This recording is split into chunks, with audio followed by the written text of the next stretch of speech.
ଖ୍ରୀଷ୍ଟ ପ୍ରେମରେ ସମସ୍ତଙ୍କୁ ପ୍ରେଜ୍ ଦ ଲର୍ଡ। ପୁଣି ଥରେ ଆଜିର ଦିନରେ ପରମେଶ୍ୱର ଆମକୁ ସୁଯୋଗ ଦେଲେ ବାକ୍ୟରୁ କିଛି ଚିନ୍ତା କରିବା ନିମନ୍ତେ। ଆଉ ଏହା ଆମମାନଙ୍କ ପାଇଁ ଏକ ବ୍ଲେସିଂ ଆଉ ଆଶୀର୍ବାଦର ମୋମେଣ୍ଟ ଅଟେ ବୋଲି ମୁଁ ବିଶ୍ୱାସ କରେ। ଯଦ୍ୟପି ଆମେ ପ୍ରତିଦିନ ପ୍ରଭାତରେ ଆମେ ଜଏନ୍ କରୁଛୁ, ତଥାପି ମଧ୍ୟ ମୁଁ ଆପଣଙ୍କ ସହିତ ଏହି ବାକ୍ୟକୁ ବାଣ୍ଟିବାକୁ ଚାହିଁବି। ଆଜିର ଚିନ୍ତାଧାରାର ବିଷୟ ଅଟେ, ଆମେ ଯଦି ଗୀତ ସଂହିତା ତାର 51 ଅଧ୍ୟାୟ 51 ଚ୍ୟାପ୍ଟର ତାର 1 ପଦରୁ 19 ପଦ ପର୍ଯ୍ୟନ୍ତ ପଢିବା। ଏ ଜାଗାରେ ଗୋଟେ ଅନୁତାପ ଆଉ ଗୋଟେ ଆଶୀର୍ବାଦର ବିଷୟରେ ଲେଖାଯାଇଅଛି। ଅନୁତାପ ଏବଂ ଆଶୀର୍ବାଦର ବିଷୟରେ ଏ ଗୀତ ଯୋଉ ଲେଖାଯାଇଅଛି ଗୀତ ସଂହିତା 51 ଅଧ୍ୟାୟ 51 ଚ୍ୟାପ୍ଟରରେ, ଏହା ଏକ ଖେଦ କ୍ରନ୍ଦନ ଏବଂ ଅନୁତାପର ଏକ ଗୀତ ଅଟେ। ମୋର ପ୍ରିୟମାନେ, ଆମେ ଜାଣିବା କଥା ଯେ ପ୍ରଭୁ ଆମମାନଙ୍କୁ ଆଜି ଯେଉଁ ଶିକ୍ଷା ଦେବାକୁ ଯାଉଅଛନ୍ତି, ଏହା ହୋଇପାରେ ଆମର ବ୍ୟକ୍ତିଗତ ଜୀବନରେ, ହୋଇପାରେ କୌଣସି ବ୍ୟକ୍ତିର ଜୀବନରେ, ହୋଇପାରେ କେଉଁ ବ୍ୟକ୍ତିର ଜୀବନରେ ହୋଇଥିବ, ଆମେ ତାହା କହିପାରିବା ନାହିଁ। କିନ୍ତୁ ନିଶ୍ଚିତ ଭାବରେ ପ୍ରଭୁ ଆମମାନଙ୍କୁ ଏକ ଲେସନ ଦିଅନ୍ତି ତାଙ୍କର ଦାସମାନଙ୍କ ଦ୍ୱାରା, ତାଙ୍କର ଲୋକମାନଙ୍କ ଦ୍ୱାରା, ତାଙ୍କର ବାକ୍ୟର ଦ୍ୱାରା, ଯାହାଫଳରେ ଆମେ ନିଜକୁ ପରିବର୍ତ୍ତନ, ନିଜର ଜୀବନକୁ ସଂଶୋଧନ କରିବାରେ ସମର୍ଥ ହୋଇଥାଉ।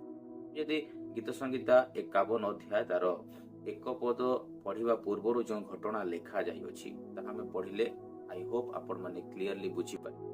ଯାଉଛି ପ୍ରଧାନ ବାଦ୍ୟକର ନିମନ୍ତେ ଦାଉଦଙ୍କର ଗୀତ।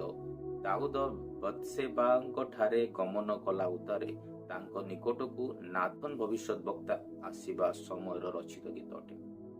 ଆମେ ସମସ୍ତେ ଜାଣୁ, ଯେତେବେଳେ ଦାଉଦଙ୍କର ଜୀବନରେ ଏକ ପାପ ପ୍ରବେଶ କଲା, ଆଉ ଦାଉଦ ଏକ ସ୍ତ୍ରୀଙ୍କ ଦ୍ୱାରା ନିଜକୁ ମଳିନ କଲେ, ସେତେବେଳେ ଆମେ ଦେଖୁ ଯେ ବତ୍ସେବାଙ୍କ ଠାରେ ଗମନ କଲା ଉତ୍ତାରେ ଯେଉଁ ଗୀତ ଏ ସ୍ଥାନରେ ଲେଖା ଯାଇଅଛି, ତାହା ଆମେ ପଢୁଅଛୁ।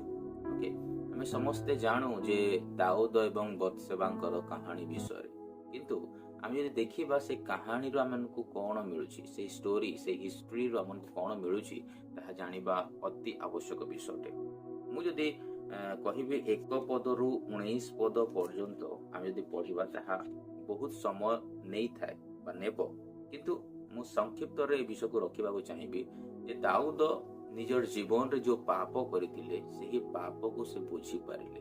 ଦାଉଦ ଯେଉଁ ଅଧର୍ମ କାର୍ଯ୍ୟରେ ଲିପ୍ତ ଥିଲେ, ସେହି ବିଷୟକୁ ସେ ଜାଣିପାରିଲେ ଏବଂ ପରମେଶ୍ୱରଙ୍କ ପାଖକୁ ଆସିକି ସେ କ୍ଷମା ପ୍ରାର୍ଥନା କରୁଛନ୍ତି। ଆମେ ଯଦି 10 ପଦ, 11 ପଦ ଏବଂ 12 ପଦ ପଢିବା, ତାହେଲେ ଆମେ କେତେକ ଗୁରୁତ୍ୱପୂର୍ଣ୍ଣ ବିଷୟକୁ ଆମେ ଦେଖିପାରୁଛୁ। ଯଦି ବା 1 ପଦରୁ ମୁଁ 19 ପଦ ପର୍ଯ୍ୟନ୍ତ ପଢୁନାହିଁ, କାରଣ ଆମ ପାଖରେ ସମୟ ସେତେ ନାହିଁ, ମୁଁ ଅଳ୍ପ କିଛି ବିଷୟ ଆପଣଙ୍କ ସହିତ ଆଜି ବାଣ୍ଟିବାକୁ ଚାହେଁ। ଯଦି 10 ପଦ ପଢିବା, ଲେଖାଯାଏ, ହେ ପରମେଶ୍ୱର, ମୋ ଅନ୍ତରରେ ସୂଚି ଅନ୍ତଃକରଣ ସୃଷ୍ଟି କର। ପରମେଶ୍ୱରକୁ ନିବେଦନ ରିକ୍ୱେଷ୍ଟ କରୁଛନ୍ତି ଦାଉଦ ଯେ ପରମେଶ୍ୱର ମୋ ଅନ୍ତଃକରଣରେ ସୂଚି କଣ କର, ସୂଚି ଅନ୍ତଃକରଣ ସୃଷ୍ଟି କର।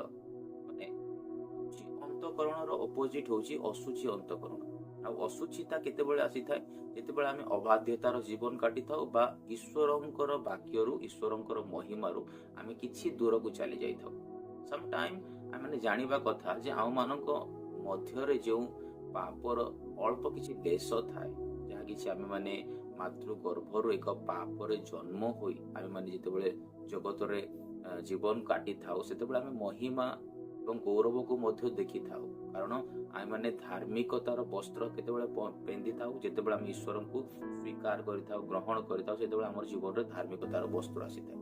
କିନ୍ତୁ ତଥାପି ମଧ୍ୟ ଯେଉଁ ଜଗତରେ ଆମେ ବାସ କରୁଅଛୁ, ସେଇ ଜଗତରେ ବାସ କଲା ବେଳେ ଆମର ଶରୀରର ଅନେକ ଅଙ୍ଗ ପ୍ରତ୍ୟଙ୍ଗ ଦ୍ୱାରା ଆମେ ମାନେ ଅନେକ ଥର ପଡି ଯାଇଥାଉ। ଯେପରିକି ୱାନ୍ ଅଫ୍ ଦ ଏକ୍ସାମ୍ପଲ, ଚକ୍ଷୁର ଅଭିଳାଷ, ଲୌକିକ ଗର୍ବ, ଏହି ସମସ୍ତ ବିଷୟ କଣ ହୋଇଥାଏ ନା, ଗୋଟେ ବ୍ୟକ୍ତିକୁ ପତନ କରିବାରେ ଆଗକୁ ନେଇକି ଯାଇଥାଏ। ଆମେ ଜାଣୁ, ଯଦି ଆମେ ଏହି ଗୀତ ସଂହିତାର ଯଦି ଆମେ ପଢିବା, ମାତୃ ଗର୍ଭ ବିଷୟରେ ମଧ୍ୟ ଦାଉଦ ଉଲ୍ଲେଖ କରୁଛନ୍ତି। ଯଦି 51ର 5 ପଦ ପଢିବା, ସେ ଜାଗାରେ କୁହାଯାଉଛି, ଦେଖ ଅପରାଧରେ ମୁଁ ନିର୍ମିତ ହେଲି ଓ ପାପରେ ମୋ ମାତା ମତେ ଗର୍ଭରେ ଧାରଣ କଲା।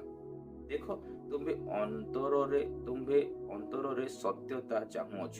ତ ଗୋଟେ ବ୍ୟକ୍ତି ଯେତେବେଳେ ଗର୍ଭରେ ଆସିଥାଏ, ଗର୍ଭରେ ଯେତେବେଳେ ଉତ୍ପନ୍ନ ହୋଇଥାଏ ଗୋଟେ ବ୍ୟକ୍ତିଙ୍କର, ସେତେବେଳେ ସେ ବ୍ୟକ୍ତି ପାପ ଦ୍ୱାରା ସୃଷ୍ଟି ହୋଇଥାଏ।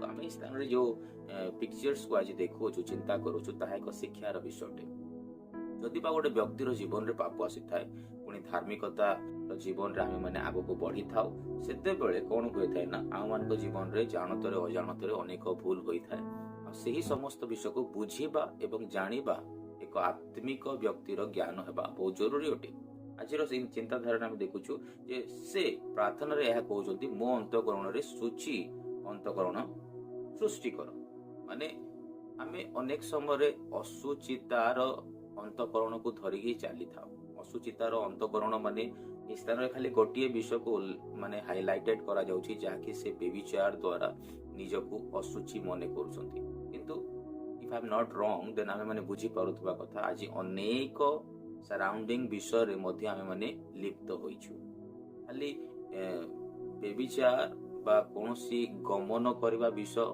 ही बड़ पाप बोली आमे यदि कहूछु that is very very wrong अटे कारण आज अनेक विषय रे आमे माने जेतेबेले आज्ञा लंघन करिथाउ बा असुचिता को ग्रहण करिथाउ ताहा मध्ये ईश्वरक दृष्टि रे बेविचार अटे यदि आमे ईश्वरक को छाडी अन्य कोनोसी विषय को फर्स्ट प्रायोरिटी दउछु दैट इज आल्सो कॉल्ड बेविचार आम यदि जानिबा कथा जी परमेश्वर को जहाँ आवश्यक आम मानक द्वारा ता यदि आमे true and faithfully and wholehearted की जदि आमे ईश्वर को पाख को आसी पारु नाहु दैट इज आल्सो बेविचार बोली कहि पाबा कारण आइ माने ईश्वर को जेपरी माने प्रेम करबा कथा जेपरी सम्मान देबा कथा जेपरी आदर देबा कथा अनेक समय रे आमे ताहा त्रुटि करिथाउ ये कैसे होता है ना हम कुछ चीज जो देना चाहिए जिसको प्राप्य मिलना चाहिए उसको हम अच्छी रीति से वो प्राप्य नहीं दे पा रहे मैंने बुझीबा कथा मोर प्रिय माने जे बेविचार आए माने जो शिक्षा शिखुअछु माने दाऊदंकर जीवन रो जो शिक्षा शिखुअछु ताहाको हमें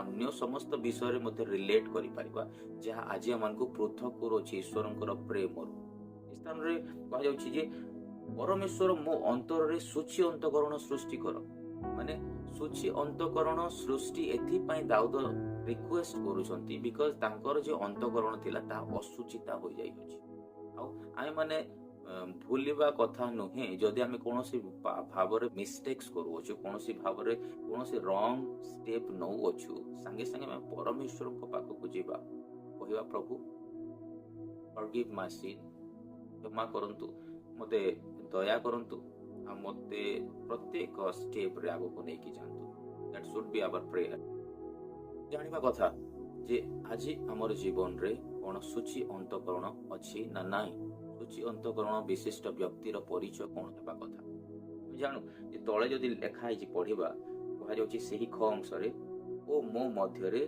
सुस्थिर आत्मा नूतन कर मो मध्य रे सुस्थिर आत्मा नूतन कर तार अर्थ कोन बुझुछु सुस्थिर आत्मा जदि अछि ताले सेही आत्मा कोनोसी कार्य करबा को इच्छुक प्रकाश करे ना इच्छा प्रकाश करे ना आज सुस्थिर आत्मा किपर जानिबा आज मैक्सिमम प्लेसेस रे in church out of the church in congregation in meetings and everywhere देखि ता सुस्थिर आत्मा माने थांती सुस्थिर आत्मा माननको आपण जेते करताली मारंतु कोहंतु जेते उच्च चित्कार करंतु कोहंतु वर्शिप करंतु कोहंतु छिड़ा कि डिया मारिबा सु परमेश्वर को पाई बोली कहिले मध्य से मानकर आत्मा सुस्थिर अटे माने इतस्तत हेबे नाही परमेश्वर को पाई माने परमेश्वर को पाई जे पूरा में जीवा कथा परमेश्वर को पाई जे पूरा में हमर समस्त बेस्ट देबा कथा से पूरा में करि पारुना आज कोन हम निजको पचारि पारिबा कि एही question more last best worship Kota थिला more last best प्रार्थनार moment Kota थिला मोर लास्ट बेस्ट परमेश्वर को सहित एक समय क्षेपण करिवार समय कोटा थिला definitely some of the people तांकर आंसर दियंती जे ताहा होइत पारे 10 ईयर बिफोर भयंकर भाव प्रभु को सहित लागे थिले 5 वर्ष पूर्व आज्ञा मोर मिनिस्ट्री भयंकर थिला 2 वर्ष पूर्व आज्ञा मु भयंकर भाव प्रभु को सहित आराधना प्रशंसा गीत रे प्रभु मते लीड करूथिले but what is the problem today आज समय रे कोन आमे सेही समस्त विषय रे एन्जॉयमेंट करि परछु कि परमेश्वर को दृष्टि रे कोन आमे माने समस्त विषय करि परछु कि जदि करि पारु न हो ताहले मे बी आमे सुस्थिर आत्मा को धरिछु सुस्थिर आत्मा थिबा व्यक्ति माने कोनोसी भावरे अन्य समस्त ईश्वरंकर कार्य रे लिप्त होई पाउते नै से माने स्टक हे जिवे तांकर पर्टिकुलरली गोटिए कार्य रे कारण से स्थान से माने बाहरी पारंती नै ଦାଉଦ ମଧ୍ୟ ସେହି ପାପ କଲା ପରେ ସେ କ୍ରନ୍ଦନ ଯେତେବେଳେ କରୁଛନ୍ତି ସେ ସ୍ଥାନରୁ ବାହାରି ପାରୁନାହାନ୍ତି। ଆଉ ଯେତେବେଳେ ସେ ବାହାରିବାକୁ ଚାହୁଁଛନ୍ତି ସେ ସୁସ୍ଥିର ଆତ୍ମାକୁ ନୂତନ କର ବୋଲି ରିକ୍ୱେଷ୍ଟ କରୁଛନ୍ତି।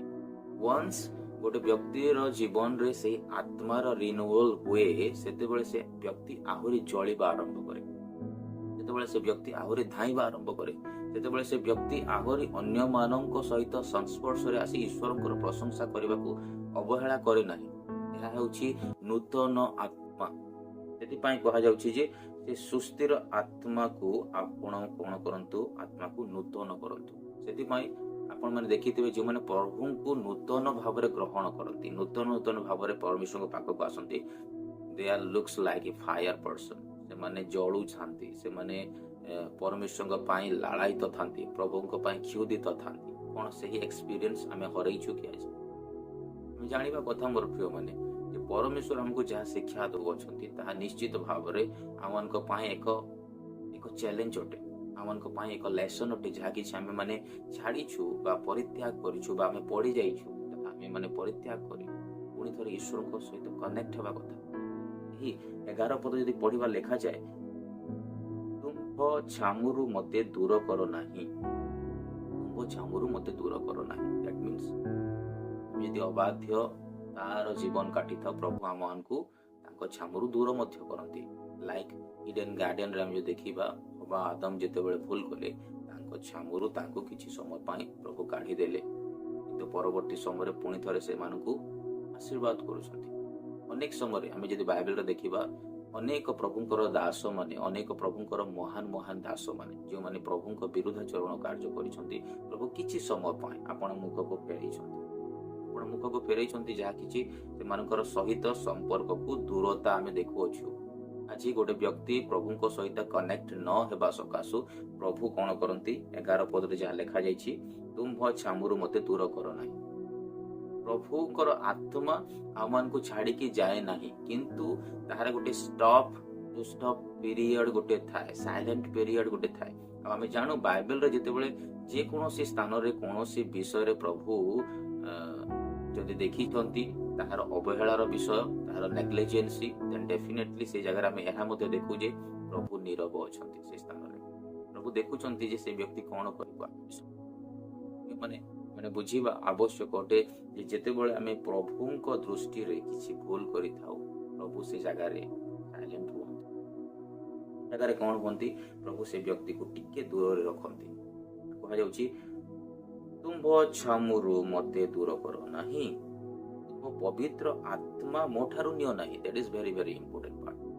ଏ ବିଷୟରେ ଦେଖୁଛୁ, ପବିତ୍ର ଆତ୍ମା ମୋ ଠାରୁ ଦୂର କର ନାହିଁର ଅର୍ଥ ସିଧାସଳଖ ଭାବରେ ଯଦି ଗୋଟେ ବ୍ୟକ୍ତି ବୁଝିବ, ତାହେଲେ ପବିତ୍ର ଆତ୍ମା ଦିଆଯାଇଛି ଆଉ ସେ ପବିତ୍ର ଆତ୍ମା ପ୍ରଭୁ କାଢି ନେଉଛନ୍ତି, ଏପରି ପିକ୍ଚର ଦେଖାଯାଉଛି। ବଟ୍ ମୁଁ କହିବାକୁ ଚାହିଁବି, ପବିତ୍ର ଆତ୍ମା ପ୍ରଭୁ ଆମମାନଙ୍କ ଠାରୁ ନିଅନ୍ତି ନାହିଁ। ଯଦି ବା ଆତ୍ମା ଆମମାନଙ୍କ ସହିତ ଅଛନ୍ତି, ସେଇ ଆତ୍ମା କିଛି ସମୟ ପାଇଁ ଦୂରକୁ ଚାଲିଯାଆନ୍ତି। ଏକ୍ସାମ୍ପଲ ଦେବାକୁ ଚାହିଁବି, ଯଦି ଆମ ପାଖରେ ଗୋଟେ ବହୁତ ବଡ ବକ୍ସ ଅଛି ମୋ ସମ୍ମୁଖରେ, ଆଉ ସେ ବକ୍ସକୁ ମୁଁ 2 ହାତରେ ହିଁ ଉଠେଇ ପାରିବି, କିନ୍ତୁ ତା ପାଖରେ ଆଉ ଗୋଟିଏ ବକ୍ସ ମଧ୍ୟ ଅଛି, ତ ମତେ ଜଣା ପଡୁଛି ଯେ କୋଉ ବକ୍ସ ଭଲ, କୋଉ ବକ୍ସ ମନ୍ଦ ଅଟେ, କିନ୍ତୁ ମୁଁ କୋଉ ବକ୍ସକୁ ଉଠଉଛି, that is the very important part. ଆମେ ଜାଣିବା କଥା, ଆଜି 2ଟି ବକ୍ସ ମୋ ସମ୍ମୁଖରେ ଅଛି, କିନ୍ତୁ ମୁଁ 2ଟି ବକ୍ସ ମଧ୍ୟରେ କୋଉ ବକ୍ସକୁ ଉଠଉଛି ମୋର 2 ହାତରେ ଧରିକି, କାରଣ ମୁଁ ଏକା ସାଙ୍ଗରେ 2ଟି ବକ୍ସକୁ ଧରି ପାରିବି ନାହିଁ। ତାହା ବହୁତ ବଡ ଏବଂ ତାହା ସାଇଜରେ ବଡ, ତାହା ଓଜନରେ ବଡ, ତାହା ସମସ୍ତ ବିଷୟରେ ବଡ। ମତେ ବାଛିବାର ଅଛି ଯେ କେଉଁ ଏକ ବକ୍ସକୁ ମୁଁ ନେବି। ପ୍ରିୟମାନେ, ଯେତେବେଳେ ଜେନେସିସ୍ ଚାପ୍ଟର ଆମେ ପଢିଥାଉ, ଆଦି ପୁସ୍ତକରେ ପଢିଥାଉ, ସେତେବେଳେ ଆଦମ ହବା ଯେତେବେଳେ ଭୁଲ କଲେ, ଫ୍ରି ୱିଲ୍ ଆଜି ମଧ୍ୟ ଆମକୁ ଦିଆଯାଇଛି। ଫ୍ରି ୱିଲ୍ ମାନେ ଆମେ ଇଚ୍ଛାରେ, ଆମ ଇଚ୍ଛାରେ ଆମେ ମାନେ ଯାହା କିଛି କରିବା। ପରମେଶ୍ୱର ଆମକୁ ଏକ ଫ୍ରି ୱିଲ୍ ଦିଅନ୍ତି, ଯାହା କିଛି ଆମେ ବାଛି ପାରିବା, କିନ୍ତୁ ପବିତ୍ର ଆତ୍ମାଙ୍କ ଦ୍ୱାରା ସେ ପୁଣି ଥରେ ଲିଡ୍ କରନ୍ତି ଯେ ଆମେ କେଉଁଟା ବାଛିବା କଥା, କେଉଁଟା ବାଛିବା କଥା ନୁହେଁ। ଜାଣିବା କଥା, ପବିତ୍ର ଆତ୍ମା ପାଇଥିବା ବ୍ୟକ୍ତିକୁ ପ୍ରଭୁ ବାରମ୍ବାର ଏହା ଜଣାନ୍ତି ଯେ ଆପଣ ଯଦି କିଛି ଭୁଲ କରୁଛନ୍ତି, ଦେନ୍ ଭୁଲ ନ କରିବା ପାଇଁ ମଧ୍ୟ ପ୍ରଭୁ ଆମମାନଙ୍କୁ ଗଞ୍ଜଣା ଦିଅନ୍ତି। ଏଇଟା ହଉଛି ସ୍ପିରିଟଫୁଲ ବ୍ୟକ୍ତିଙ୍କର ଏକ ଏକ୍ନୋଲେଜିଂ ବିଷୟ। ତ ଆମେ ଜାଣିବା କଥା ଏଇ ଜାଗାରେ ଯଦି ପ୍ରଭୁ ଶିକ୍ଷା ଦଉଛନ୍ତି ଓ ତୁମ୍ଭ ପବିତ୍ର ଆତ୍ମା ମୋ ଠାରୁ ନିଅ ନାହିଁ, ଦ୍ୟାଟ୍ ମିନ୍ସ ଦାଉଦ ଜାଣିଛନ୍ତି ଯେ ପବିତ୍ର ଆତ୍ମା ପ୍ରାପ୍ତ ଯେତେବେଳେ ସେ ଥିଲେ ସେତେବେଳେ ସେ କିପରି ଭାବରେ ମୁଭ୍ କରୁଥିଲେ, କଣ କଣ ସବୁ ପାୱାରଫୁଲ ୱେପନ ତାଙ୍କ ପାଖରେ ଥିଲା, କଣ କଣ ସବୁ ଶକ୍ତିର କାର୍ଯ୍ୟ ପ୍ରଭୁ ତାଙ୍କ ଦ୍ଵାରା କରୁଥିଲେ ସେହି ପବିତ୍ର ଆତ୍ମା ପାଇଲା ପରେ। କିନ୍ତୁ ଯଦି ପବିତ୍ର ଆତ୍ମା ଚାଲିଯିବ ବା ପବିତ୍ର ଆତ୍ମା ଦୂରକୁ ଚାଲିଯିବ ବୋଲି ତାଙ୍କର ଗୋଟେ ଭୟ ଅଛି, ତଥାପି ଆମେ ବୁଝିପାରୁଛୁ ଯେ ପବିତ୍ର ଆତ୍ମା ପାଇଥିବା ବ୍ୟକ୍ତି ବା ଈଶ୍ୱରଙ୍କୁ ପାଇଥିବା ବ୍ୟକ୍ତି ସେ କେବେ ମଧ୍ୟ ଈଶ୍ୱରଙ୍କ ଠାରୁ ଦୂରକୁ ଯାଇପାରିବ ନାହିଁ। ବୁଝିପାରୁଛନ୍ତି ନା? ଈଶ୍ୱର କେବେ ମଧ୍ୟ ଗୋଟେ ବ୍ୟକ୍ତିକୁ ଛାଡିକି ଯାଆନ୍ତି ନାହିଁ। ଏକ୍ସାମ୍ପଲ, ଯଦି ମତେ ଆଜି ଯଦି ପିତା ମତେ ପ୍ରେମ କରୁଛନ୍ତି, ଲାଇକ୍ ଗୋଟେ ପିତା ଆଉ ସନ୍ତାନର ଯଦି ସମ୍ପର୍କ ଦେଖିବା, ଯଦି ସେହି ସନ୍ତାନକୁ ପିତା କଣ ନା ଗୋଟେ ଷ୍ଟଡି ପାଇଁ ଗୋଟେ ଲ୍ୟାପଟପ୍ କିଣିକି ଦେଇଛନ୍ତି, ଆଉ ସେହି ଲ୍ୟାପଟପ୍ ଯେତେବେଳେ ସେ କିଣିକି ଦେଇଛନ୍ତି ଷ୍ଟଡି ପାଇଁ ସ୍ପେସିଫିକ ବାଲି, ତ ସ୍ପେସିଫିକାଲି ଆମେ ଯଦି ଦେଖୁଛୁ ସେହି ପିତା କଣ କଲେ, ତାକୁ ଗିଫ୍ଟ ଦେଲେ ଲ୍ୟାପଟପ୍। କିନ୍ତୁ ଲ୍ୟାପଟପରେ ଯେତେବେଳେ ସେଇ ସନ୍ତାନ କଣ କରୁଛି, ରାତି 2ଟା ପର୍ଯ୍ୟନ୍ତ ମୁଭିଜ ଦେଖୁଛି, ରାତି 2ଟା ପର୍ଯ୍ୟନ୍ତ କିଛି ଅନ୍ୟାନ୍ୟ କାମ କରୁଛି, ପିତା ଆସିକି ଦେଖିଲା ପରେ ସେ ପଢୁନାହିଁ କିନ୍ତୁ ସେ ଅନ୍ୟ ବିଷୟରେ ବ୍ୟସ୍ତ ଅଛି। ତା କଣ କରିବେ? ତାର ଅବାଧ୍ୟତା ସକାଶୁ ସେ ପିତା କହିବେ ଯେ ଏହି ଲ୍ୟାପଟପକୁ ମୁଁ ନେଇଯାଉଛି, ତୁମେ ଯେତେବେଳେ ପର୍ଯ୍ୟନ୍ତ ଭୁଲ ସ୍ୱୀକାର କରିବ ନାହିଁ, ଯେତେବେଳେ ପର୍ଯ୍ୟନ୍ତ କ୍ଷମା ମାଗିବ ନାହିଁ, ଏହି ଲ୍ୟାପଟପକୁ ମୁଁ ଦେବି ନାହିଁ ତୁମକୁ ପଢିବା ପାଇଁ। ଆଫ୍ଟର 10 days, 20 days, 15 days ସେହି ସନ୍ତାନ ରିଏଲାଇଜ କରିବ, କ୍ଷମା ମାଗିବ, ବାପାଙ୍କୁ କହିବ ବାପା ପ୍ଲିଜ ଆଉ କରିବି ନାହିଁ, ବାପା ତାଠାରୁ ଯୋଉଟା ନେଇଥାନ୍ତି ତାହା ଫେରେଇ ଦିଅନ୍ତି। ରିଜନ ଇଜ ଦ୍ୟାଟ୍ ମୁଁ ସମ୍ପର୍କ ବିଷୟରେ ଏଥିପାଇଁ କହୁଛି, ଯଦି ଜାଗତିକ ପିତା ଆଉ ସନ୍ତାନ ଭିତରେ ଏହି ସମ୍ପର୍କ ଅଛି, ତାହେଲେ ଚିନ୍ତା କରିବାର ବିଷୟ, ଯେଉଁ ପିତା ଆମର ସ୍वर्गରେ ଅଛନ୍ତି, ଯେଉଁ ପିତା ଆମକୁ अत्यधिक प्रेम करती, माँ से गहरा भी प्यार करने वाला एक पिता जो हमारे बीच में है, हमारे साथ है, चाहे वो कितना भी गलती क्यों ना करे एक व्यक्ति, प्रभु पुणी थरे सुजोग दियंती। बाइबल रे कहा जायछि बिकॉज़ 7 थर पड़िले ही पुणी थरे से उठिबो। प्रॉब्लम्स आसीबो, समस्या आसीबो, दुख आसीबो, कष्ट आसीबो, अनेक टेम्पटेशन आसीबो, अनेक प्रॉब्लम्स आसीबो, बट आमे जानिबा आवश्यक अटे मोर प्रिय माने जे आमे माने से स्थान रु बाहरी पारुछु ना नाही। जदि आमे माने जानुछु किछि मिस्टेक्स हेछि, ताले आमे माने रिसेट करिबा आवश्यक अटे, ताहाको पुणी थरे ताहाको गठन करिबा जरूरी अटे। प्रभु से विषय स्थान रे पवित्र आत्मा आम ठारू दूर को जाउ नाहंती, किंतु पवित्र आत्मा सम टाइम कोन करंती, साइलेंटली मूव करंती, आमन को आंसर दियंती एवं साइलेंटली सिखोछु। 12 पद में कहबा को चाहिबी, तुम्भ परित्राण रो आनंद पुनर्बार मते दियो ओ स्वच्छंद आत्मा देई मते धरी रख। दाऊद कहउचंती परित्राण रो आनंद पुनर्बार, दैट मीन्स सेही समय से हरई छथि। परित्राण पाइथिबा व्यक्तिर मध्यरे जो आनंद थाए, सेही आनंद जे पाइछि से ही बुझी पारिबो। यीशु नामे जे भाव अछि केवल विश्वासी सिना जानिछि। तो हम माने जानिबा कथा, तुम्भ परित्राण आनंद पुनर्बार मते दियो। दाऊद कहबाकू चाहूचंती जे आनंद से पाइथिले, जे उपभोग से करूथिले आनंद रे, सेही आनंद तांको ठारू चली जाइछि। अनेक समय आपण देखिथिबे, जदि आपण रियली एंड ट्रूथफुली आत्मा रे चालुछंती, प्रभुको वाक्य रे चालुछंती, आ बाय मिस्टेकली जदि कोनोसी मिस्टेक हेउ जाउछि आपणको ठारू, कोनोसी विषय आपण मुखरे कोनोसी व्यक्ति को कहिदेले बा आपणकर कार्य द्वारा किछि व्यक्ति को कष्ट पहुंचीछि, आपण जेतेबेल पर्यंत से विषय को सॉर्ट आउट करि नाहंती, से विषय को क्लियर अप नहीं करि नाहंती, सेतेबेल पर्यंत आप चैन की नींद नहीं सो पाएंगे। आपको होली स्पिरिट सोने नहीं देगा, आपको होली स्पिरिट उस बात को बार बार दोहराएगा और बोलता रहेगा कि जाके माफी मांग लो या बात कर लो या कुछ भी कर लो। क्यों ऐसा होता है? यदि हमें आत्मिकता रे चालुछु मोर प्रिय माने, तो पवित्र आत्मा हमन को कोन करंती ना, से विषय को क्लियर अप करबा को कहंती। यदि बाइबल रे कहैछि संध्या न होनु आपण कोन करंतु, पश्चाताप करंतु, अनुताप करंतु, भाई को क्षमा प्रार्थना करंतु। ए समस्त विषय अछि हमने बुझिबा बहुत आवश्यक अटे, कारण प्रभु आज हमन से विषय शिक्षा दो अछंती। आमे जानिबा कथा जे आत्मिकता रे जेतेबेले आमे गति करि थाउ, आत्मा को द्वारा चली थाउ, पवित्र आत्मा बा परित्राण को बहुत भल भाव रे हमें बुझी थाउ, परित्राण को बहुत भल भाव रे बुझी थाउ। परित्राण ही आम मानक पई एक आशीर्वाद थाए। कहा जाउछि तुम्भ ତୁମ୍ଭ ପରିତ୍ରାଣର ଆନନ୍ଦ ପୁନର୍ବାର ମୋତେ ଦିଅ। ମାନେ ସେହି ଆନନ୍ଦକୁ ସେ ହରେଇଛନ୍ତି, ଯୋଉ ଆନନ୍ଦ ପରମେଶ୍ୱର ତାଙ୍କ ଜୀବନରେ ଦେଇଥିଲେ। ପରିତ୍ରାଣର ଆନନ୍ଦ, ଯେତେବେଳେ ଗୋଟେ ବ୍ୟକ୍ତି ପରିତ୍ରାଣ ପାଏ, ସେଥିପାଇଁ ମୁଁ କହୁଥିଲି ପ୍ରଥମରୁ ହିଁ ଆପଣଙ୍କର ବେଷ୍ଟ ପ୍ରେୟାର ଲାଷ୍ଟ କେବେ ହୋଇଥିଲା? ଆପଣଙ୍କର ବେଷ୍ଟ ୱର୍ସିପ ଯୋଉ ପରମେଶ୍ୱରଙ୍କୁ ଆପଣ ଦେଇଥିଲେ କେବେ ଦେଇଥିଲେ? ଆପଣ ଲାଷ୍ଟ ଯେବେ ପ୍ରଭୁଙ୍କ ସହିତ ହଜି ଯାଇ ସମୟ ମଧ୍ୟ ଭୁଲି ଯାଇ ଈଶ୍ୱରଙ୍କ ସହିତ ଏତେ ଗଭୀରତାକୁ ଚାଲି ଯାଇଥିଲେ, ଯୋଉଟା କି ଆପଣଙ୍କ ପାଇଁ ତାହା ଗୋଟିଏ ୱାଓ ଶବ୍ଦ ଥିଲା। ପ୍ରଭୁ really enjoy with your presence ବୋଲି ଆମେ କେବେ କହିଥିଲା? କଣ ଆଜି ସେହି ଉପସ୍ଥିତିକୁ ଆମେ ହରେଇଛୁ?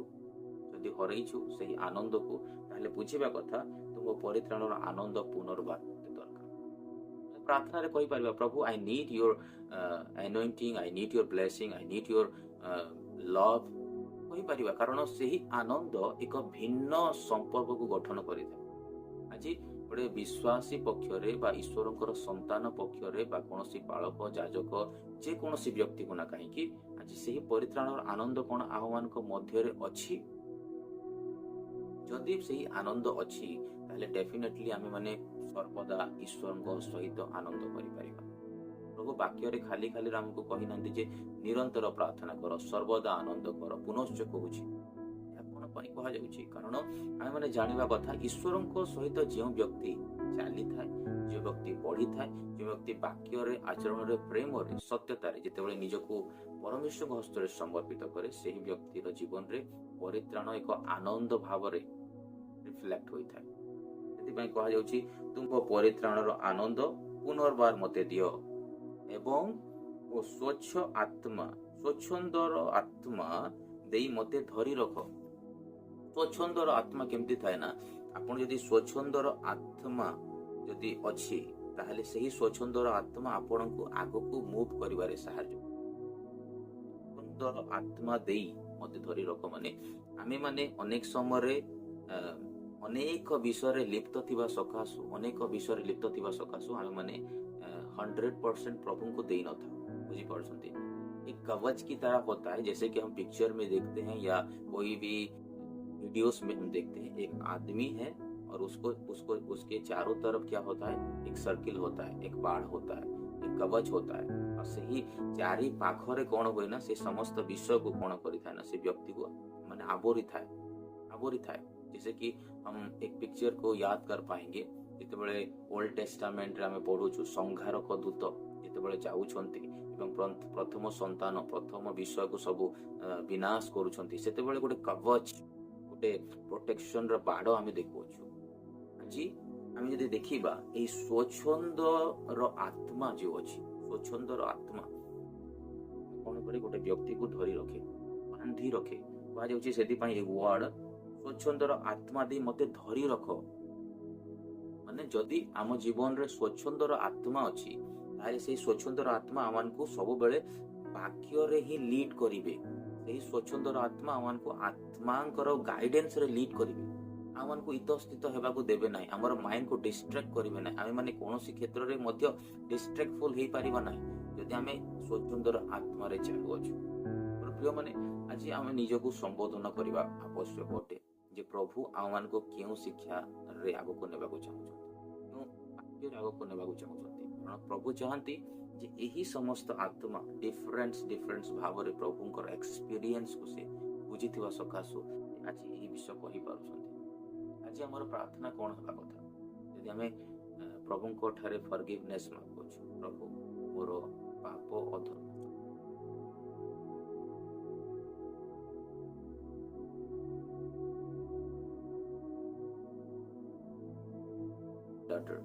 बोली से कहिबे डेफिनेटली भावरे, कारण से केबे मध्ये तांकर संतान मानकर मुखକୁ मलिन देखिबाकू चाहती नहीं। अगर हम उसके पास आते हैं, अगर हम पश्चाताप करते हैं, अगर हम उसको बोलते हैं कि प्रभु मुझे माफ कर दे, तो वहाँ हम सच्चाई को देखेंगे, प्रभुंकर रिफ्लेक्शन को देखिबे। होइते पारे जागतिक पिता क्षमा दे पारे नहीं, किंतु हमर आत्मिक पिता, हमर स्वर्गीय पिता, ये सत्य जीवंत परमेश्वर से सदा सर्वदा हमको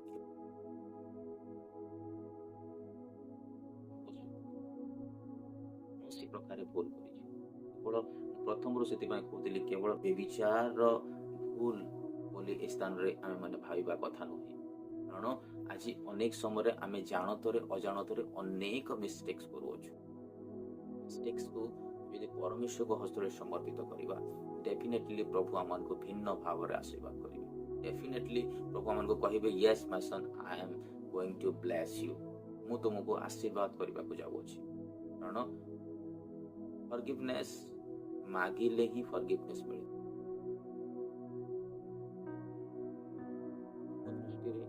ଯଦି ସେବା ହେବାକୁ ଚାହୁଁଅଛୁ, ଈଶ୍ୱରଙ୍କ ପାଇଁ ଆମେ ବଞ୍ଚିବାକୁ ଚାହୁଁଅଛୁ, ତାହେଲେ ଆମମାନଙ୍କ ଲକ୍ଷ୍ୟ ଉଦ୍ଦେଶ୍ୟ ଗୋଟିଏ ହେବା କଥା, ପ୍ରଭୁ ମୁଁ ତୁମକୁ ପ୍ରେମ କରେ। I am going to obey your word. I am going to delight with your presence.